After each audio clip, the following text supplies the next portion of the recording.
आपकी spiritual life में आप चलते हैं, आपसे गलती हो गई, आप परीक्षा में फंस गए, अब क्या? अब उस परीक्षा में फंस के और नीचे जाना है या वहीं रुक के तौबा करनी और आत्मिक आंखों से देखने की लुटेरे लूट रहे हैं, शैतान छीन रहा है, मैं इसे बदल सकता हूं अगर अभी भी मैं सुधर जाऊं तो।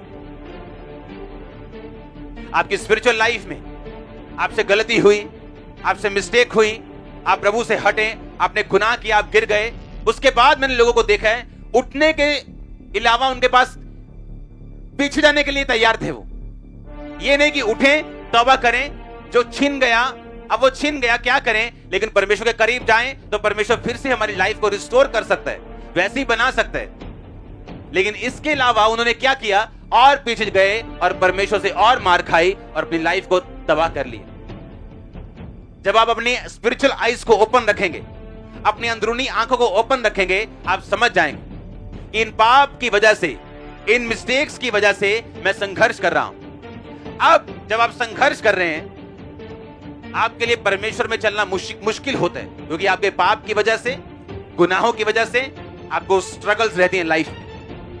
अब और मुश्किल होता है परमेश्वर में चलना या उस पवित्रताई को परस्यू करना, उसका पीछा करना। लेकिन जब आप फैसला कर लेते हैं कि मैं जो देख रहा हूं वो सही नहीं, अगर मैं सही तरीके से परमेश्वर में नहीं चला और प्रभु के सामने नहीं मुड़ा तो ये कंडीशन और बुरी होगी।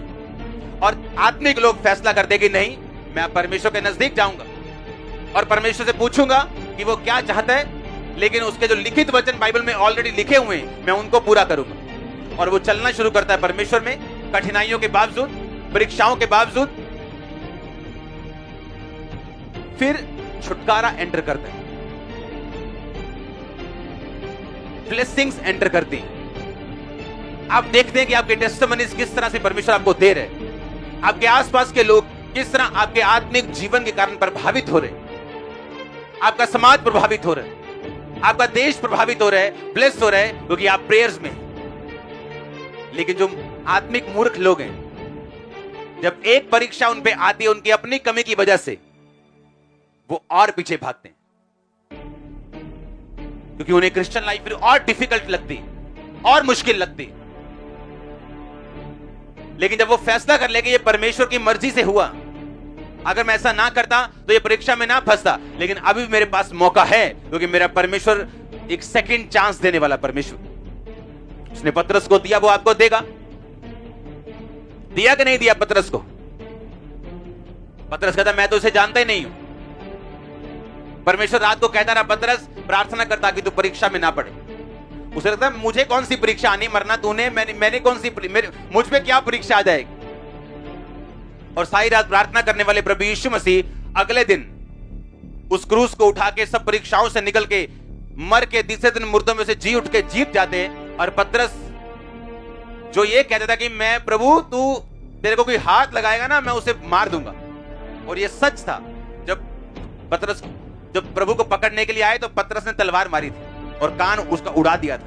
आपको क्या लगता है पतरस ने कान उड़ाने के लिए तलवार मारी थी? उसने सिर के बीच में मारी थी, उसने मारने के लिए मारी थी, पर वो हट गया और उसके कान पे लगी वो, और कान उसका उतर गया। वो इतना दलेर था शारीरिक, लेकिन शारीरिक दलेरी काम नहीं आई, और उसने बाद में क्या बोला, मैं इसको नहीं जानता।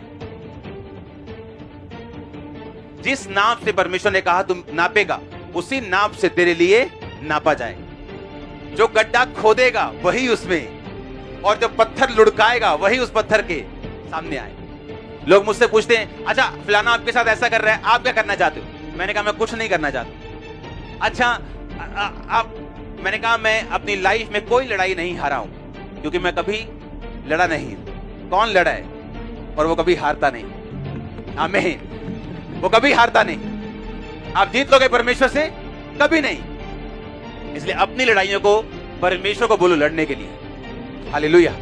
और आप देखेंगे बड़े हैरानी के साथ कि जो लोग आपके साथ कर रहे थे, अब वो उनके साथ हो रहा था, और उनके साथ ज्यादा हो रहा था। तो परमेश्वर ने कहा मैं तुझे नाप नाप के अब दूंगा, तू तो आटा ऐसा ले आएगा ऊपरों, पर जो मैं मोड़ांगा तो मैं दाबो दाबो के मोड़ांगा।